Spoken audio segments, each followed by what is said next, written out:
a mohwe ne nakwaku bonsam the great authentic man enwa nyina wo so a ebeka abe ene de musomfo moadie nyina ne nakwaku bonsam he dade na wo ye krachi so kamla no bi me mpetwe ne twene uni so tumi so ma fama gawo won so adi no fa ntoro so bani abre na me kasa no ene mi gira me maame abraka na so Yana for me bisa se ade ti na mgira maame na so momfa kamera no ntofo bi so bi ho se me maame aha ana masie me maame e me na nakwaku bonsam me maame na no no me gira me maame na so complete maame nu so mama so ya kama maame da mi fadi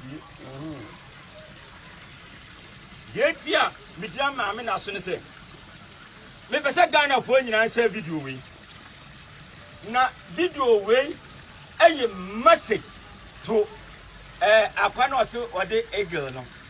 When a prophet you, what the eagle was the eagle. You didn't cry the one. Share, Wura. Me, mammy was a former say. And not 2 minutes and a cocoon samefo. Me, mammy, a brakra, and not to me, the great authentic mind. And young now was a back up, what to me for. Nane, me baya. Mama no boko me panic ting I never pass him me put him in some snap JH kiss me mammy to me for say 2013 some of our come no basa so me pese oni sofo bia ebenya kasakasada eno amu ana odumanko wo be fa mammy koye me mami abrakra eko ensamando ena duai ko yi be picture na mfanturo mu se mami o ni picture ni kopoto mo ena duai wo so bi so the age prophet se min na kwaku wonsam me wusum na me pesa me din sakasa kira me mami ansana asemi wo ho a meka amaka Medicine, snap, Pantu Bako, Medibaka Sacham, Mamma say, Abraham, and yes, I saw my Cassacham Sekoku, Oba, Minyano, Mufancham Babia, Cameron, Adiasa, and I said I become a man as Mifia and Cassana Mignano. Mania Bripai, Jada Bokami. Ya chonsa asase bo nya bagin sano na no sama fo nya bagin sano kofi okofisa agada kokubo fo bagin sano amfa free fo musulumunu wadawoma bagin sano wo pokwabra esuansu atwam yase ahia nyina momna bagin sano ena dia yi same fremu a enya boni bi fabra eya boni kwa yekuram obi ahwe mami picture nie eye wa oba na nabro nsam ba de be picture na chima me na me gira na so yi me gira na so a buka kira me se mama ni sofu bia enni anobaba yeda mama ni sofu bia enka ensem seda jajai uji so de ade ba me kira kiri etinya ma ji se me ni sofu bia enni anobaba yeda metie wu nsem akwase se me so odumanko wo be den e ba be family abraka usamsani o abra samsani na me pese me to anu awofom ene duai me frow na mamansa se abranti e friend say age prophet oba panyin me o mama ku ensia me ni bapanyin eti mama me de me kan nyina ne se abranti me nya ne hwe se mafum no kwa kam ni fum bata a wasi nyankopon asma ne se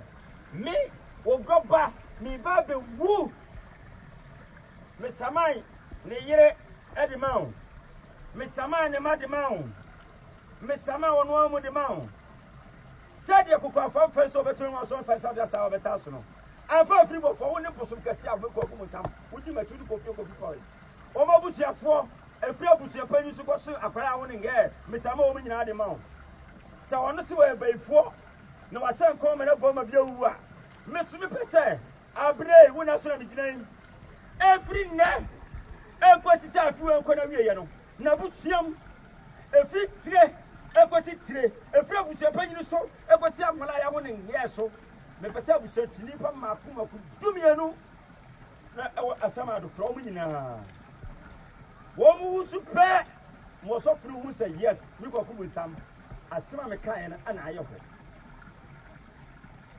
me swana nanom asama do dondo asama do owo pakan me to abusua nu me swana agade ko ku bofo wo bo mo fo akra ba ni mani me swan wo ti tatetan fo to abusua no so abranti abusua ofri mu se me nka no na ofri abusua bi mu na obeka se me ko ku nsam wode me na hanam obetim ho agro se won wo se ko mani sia wo se ko mani sia de ene abra krei wona wo me say abranti mpena abusua fo na ma nyina me from ha no kra bia won bia na di ma wadi wo mo wa asori dem ho mani nyina na di me ko ka obi na be kamia what was it enti abra me sira mabuko toje ubanie awanim sa dia me be ye no nya me pe na brantie enso ta ponchire ne awaje wo ewra ho sa asema aka kire me na ne duani ba be buso oba kama ntuwa no asem wo fom da na empokwa no sa abra me wu a ani ozo sofo no kwose na abam me kwa medical ya hada da se me wu o mo fa me prayer hey ana mayi wo na mayi ma le do o so kama me wu o mo fa me prayer hey sa abra me wu a oriasi onipa bia ewuo onipa fa so de to sofo no ni sa sam di kuri tiri so na pampa so sanda busiam de abusofo ni nyina na nam from Montenegro yo Ghana for amu chemele na koku bunsam enye se dambi na mabo ene manya asere ma me kwan yi die pese be ka asem kire Ghana for emo mu hu ni pa na koku bunsam ye me ya konfo a metete ha mani dubra Ghana for tell ye pa me na me konfo o na me ko SD obi onimbia 7 days advance check na nyai ana sabe akombe ka me medikashi 1986 oh kura fera kuma de front ho na me ginan ho ana ma sie me maame a maye ntadu we wo me maame na so ana ne me ginan na beta Ghana fo nyina ati ase ese we bo ase boss ayi me come na me say no me see 1986 me start a come 1999 it was a what check hwe me say yero me go da hospital 2 years 8 months 2 years 8 months many we fry 1 year many a fry 1 year na me hunu ade da na mo Yankopon na hu mobro na do yenti na ma me hunu ade na enumu ansana mi fraduma e kofi na obi yale da hospital na me ko antima for hospital pankro adabraka obi sa antima for obeka akiro na me onipa na ko hospital ana mbe ye konfo se na we bosum woni fiti kofi powers na mbe ye konfo me ye konfo yi me ye boni da na obi ni asem na me wo ho ani ese osofu ye fe na ejere prophet asemai wasi mi na na kwaku musamba do Ghana fo mu tieni ye hwe ewi asem pe nipa na pe na ho asem na me be se be kache sofu ne se me ni Yankopon atentam wo bia me mawuo ami ekosiem yeduru Zion for aso da ho na adaka na komisa na okurafa ana wo hwe otuti ya na adaka ni disi from crane that was the first day me ni we hu na de yegosiem na adaka ni si from na me ni tie that was the first day many who are there 1986 asem na making wa ku kwa Yankopon fa aso dey enyan me free awufom hwani yo etim ye ka read magu afi kanesha ma pa badada etinya wo age prophet no ana wo beka se jankwala no ana wo beka se mi bewu mi wu a mi maame owo me na da wu abraka okọ wo sha samado se mi wu a Yankopon ye seye na mi beza mi ka che sofo ne se wo ti Yankopon na yi kire no wo ti Yankopon na soma no hwe Ghana ha ye ma so fu ni bi edi ye ni aboye ho safonye wo sa edi prophet we me ka cho pray so onyankopon na suma wa ade no koyi sabe konfobia wo chechekere ko le ehwo di afan kirew na kwaku bu nsa no yi mu di kirew o pe hepa o pe di na maka ye say kwaku bu nsam ege prophet ana say me be say ye kika trosem bi fi ase ye kika trosem ebi fi wodi for Jeremiah chapter 23 verse 32 wodi for Jeremiah chapter 23 verse 32 Mr. Akinkanfo manifo Jeremiah chapter 23 verse 32 Jeremiah 33 verse 23 verse 32 also can come out Jeremiah chapter 23 verse 32 sure mene adifo a wo so atra da no anya sure mene adifo a wo so atra da anya Erade asemi one day what ka da no na what dey atra asem na ene one adwenhwere mu Tobasi repeat it again na what dey one atra asem ne one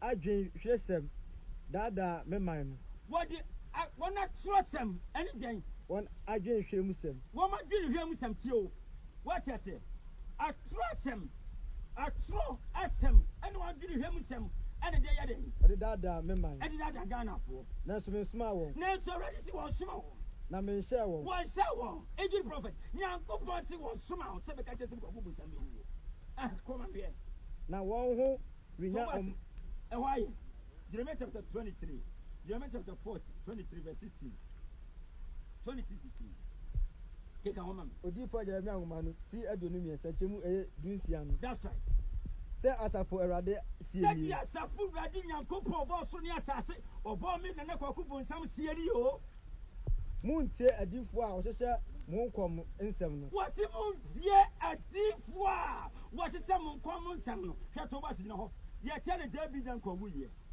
Mr. David anko yere na busua we de yakɔ Mr. mo nyese me kai mo ya Mr. mo modawroma Mr. mo bu Mr. mo nyaado yewura David anko ewu yɛ ye pe prophet ya obetuma kyerɛ the person who killed David anko.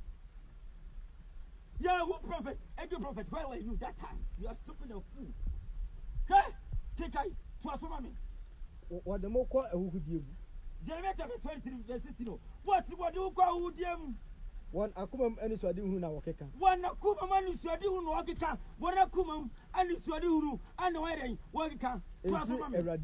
And feel ready and go for noon. It was so for a gay prophet here, and someone can be a go for. We are passia. Who was a fool? I tell you, you are foolish. You are fool. You are idiot. What is that? You are stupid and idiot. Nyamina smile. We are pasia. I don't want to violate anybody, and I don't want to insult anybody, because the Bible said that anybody who insulted the man of God, Obenya no me. Now, you are not a man of God. You are stupid and idiot. Hosea chapter 9 verse 7 and I said, check on me.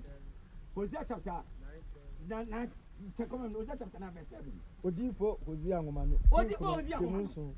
Moki kamame. Asotwe nano enya aba. Asotwe nano enya aba. Erade nano enya adu. Erade nano enya adu.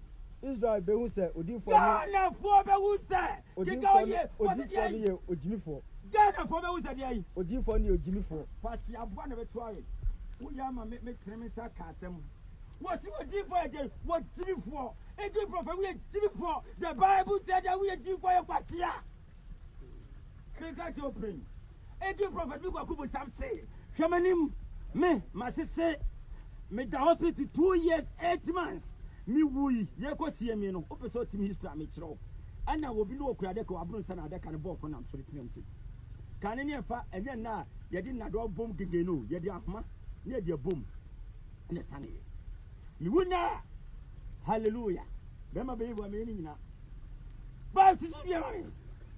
Israel behunu sɛ. There be starting game. Asotwe na no anya aba. Hosea chapter 9 verse 7 me ba. Hosea 9:7. Hosea tija ko. Asotwe na no anya aba. Asotwe na no bo. Areton na no anya adu. Areton na anya adu. Israel behu sɛ. Ghana for behu sɛ. Odinfo ne ojimifo. Odinfo ne ojimifo. Ghana for igi professor kwasia. We ojimifo. We are boy. You are madness. You are stupid and idiot. We are kwasia. Me na wu. Me wu am am kwa de wu da wu. My mother has passed away. Enti my money nipa. Wo wu dia na bra Canada ha no. Me ma me na wu. Me ma me na nie. Enna me gira me no kasa yi. Eyi obi ama me o. Me ma me ni. Wo wu. Woni ye ni fonyini. Me ma me o wo hwe manim. Na hem me ye me tiri na bo nsem me ma me. Make sure say we get prophet. I want to show you something. Hwe me ma me ni. Hwe me ma me anim. Na hwe manim. That is my own mommy. Me mama odin ba wiase wo wu me papa so eden wo wu e ti se mama ewu a me wu me kire bo na sebi pray wiase wo bia wo wiase den ho abekire bo wo bia wo wiase bia no abere wo bekire bo wo be se mi pa so eden ma ana hia de wo bia fa mi ma wo bia no wiase abekire bo do ege prophet no wo ewe ba wabusiam pa yibe ko tufo ye nyine be hiesu man kwa ahene wo bete nka wo abusia fo nyine be ko hiesu man kwa ahene wo be wo ewo se sante na mamu twa ya be kasro se ko suma kwa ahene ko kasa me na me nane me da be ka chempre dite nye ko jasa ti anim ne ko bokro ewe ba wabusiam ewe ba ba chese me ye fe ko ko bonsam wo fi onima ko pe dade e chefa ko pe ayi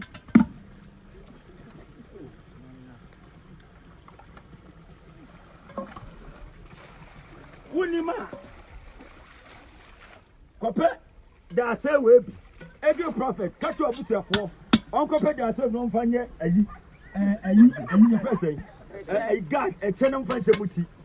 If you don't know me, let your family members obi agoto da say sebuti and your friend about hompaye bompaye panabo so ko ku sam so mi do nyame wa ka de on ka no na serio wa boye se disu ba se de ne se so me a chechedi a onyankopon ben se ne se so me ye ade bia onyankopon bom se ne se so wa fa na duma na edum hey ko pe charge am ba be sem aduma na to charge and we iPhone and the charge and be way black this I so yeah me choice is here hey bra 2 Timothy chapter 2 verse 23 2 Timothy chapter 2 verse 23 yeah conclude me say what of one more kum je bi janka anas enipa e owu your friend say Ahmed kwasia wanu fefem se Osama biladi America fokunu wo ye kwasia Bible si wo ye kwasia wo ye amroba ti se de Hosea kan no hwe wo mumku Ahmed wo ti ase honko enkwara na o ya otakrade no wo ege prophet adetri wanyakopon anyi kwara na ntro se ano me ya osofu ya ne mawu ye fe say osofu ayi Banaba papa wadawruma misrew we de me ka wo ya adetri na wanyakopon anyi antro se Banaba na yiri mu konya accident enti ko ma no nko wo ye kwasia Bible so ye kwasia sana aya ayi ebelizada kwa yi adom obinim sorry obinim ne sofu na owo ayi sakosi omo no ye frɛ no ayi hwa hwane oba no wo wu ye nyankopon ti anyi obinim ayi achen obinim kwa nyame anyi achen na ntisa wo oyambo oba no wo wu ye 31st no wo wu 31st wo baby wo nyankopon anyi achen wo ye kwasia wo gi prophet so ye kwasia me kwa kubo something you are stupid tika 2 Timothy chapter 2 verse 23 2 Timothy chapter 2 verse 23 chapter 2 verse 23 come on na nkwasia achinigie a won fa hwe no de Bible say na nkwasia achinigie a wo egi prophet won fa nyeden e fa nya hwe no de egu e fa hwe egu na mo every say unim say ede ode ekon ba won say o kanko enkotokwa 2 Timothy chapter 23 verse 16 Me what? 223. 223. What in a Quasiati idea? One for Shiashi, one for Shiashi in the air. Egu. Nansa Radia Quasa of Eden. Woko. Now who see a man of God? Yaku was in Musanko. Catch a semu. A pardon arm me presses. Me presses. Brasra, Kofi Okofisha, no Musam. My so then Yaku Poya Temps Ubu. It is a quantity says who could jump a helper. A boy who is stupid, an idiot. Hey, Massa, send me do what you are. 1 year, and so I'm a catch on. I respect myself, and everybody know me in Ghana here. I'm a peaceful guy. You can't be a man with the peace here. Me no come some year one. I don't want to violation. I don't want to interrogate anybody. I don't want to come across anybody. My mommy advised me before he passed away that I should stop fighting with the pastors. What do you so for a woman over come if you know for Master Man Prince. Now wait part 1. Again prophet, this is part 1. You go see part 2. Me say for we. Mesha kutadie kasiyen. Die niema bubomuno. Na wa medical bo anadum be romo de me kwati atoso. Me be grandma me na so. Me dinantia be senantia aguso. Ma kresa so abusiam. E de no me atu abusiam. He what you go for be and what could do obi kwa 7 produce I no we kwa no oba no anwa no ton car ye ka ho asem wo dey coming who media for some support too they will call me on the phone I will never fake my phone me number de gusuru no me number pa me di wo wiase nyina mienu pe 054 plus 233 540 73. I mean can say all my numbers in the world is 2. I have only 2 numbers. 0540 73. 0540 73. My number I won't be asking 0540 73 0246 07 644. Everybody from my number no pa from me. Now from me now recording over to some sound. My West. What's in Bible man? Me so I know Bible. Me no be the quotation man. I'm not somebody who go and say matter to quotation man. Bible coming maximum quotation. Hosea chapter 6 verse 9. Kika homa me ese Hosea chapter 6 verse 9. Ene di ye no. O Bible kwaso ye konfo. Bible say wo Hosea chike homa me. What you? Hosea chapter 6 verse 9.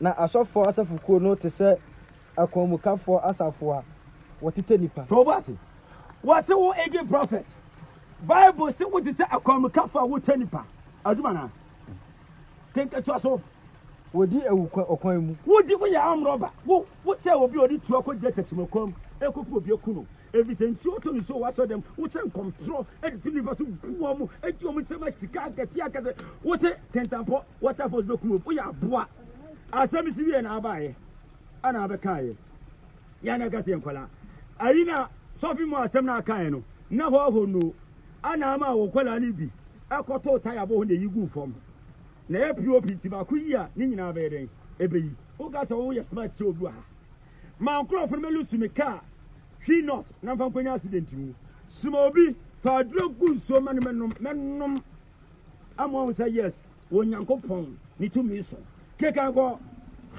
na abusudia na woyo abusudia ana woyo abusudia atofuru bi sankom awie brei krisasi nipa tiripa fra hunyam hawmu wodi abusudia waboji treso sama biladi aboji so abusemu fin we are stupid idiot every crowd me nam kacho mi wu na me se me nko he me ma me so na dan wo abra kra wu wo batampa wodimba wiase wo wu exama mi ewu a nam ko ku se mi wu a na ayeden mi wu na hallelujah be ma baby wa ma me ni na wo ba kirebo wo di etrase sa ayi bible ndo kire wonyini bebre fa ne san Matusala nyini ti se Matusala ma mo de nyese yen ka se ge prophet wonyini yo wo ede a wo be wuo no wo bo se wo tete na dey also where wo na so che ko to everybody me nya ebony yo me those guys now betima can say muka se cheta wo be wuo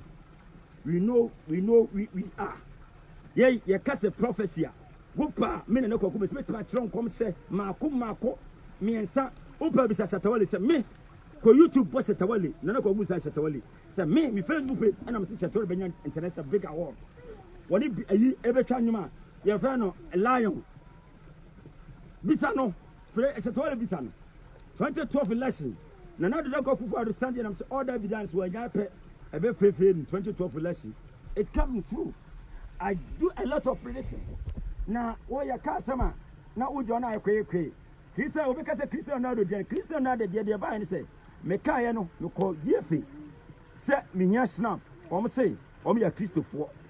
It's yes, man, or many apples on so. Nam's okay, more from way, Nam's me from way. It was awful, Miss Slow. So when you go upon us, my simply, what's up, I'm an answer. No one never been count by 7 years when you go upon 5 1 inch. Adia we nyam fa bɔ ne kyɛw Matthew wɔ se yɛmani nyina mɔkɔ twabotwabre no a ɔbɛyi ndi wom bye bye na de ɔso yɛ bɛma meeting anadwo na bo say yes ukwa uni who uni kaboloto sapolios fucking you up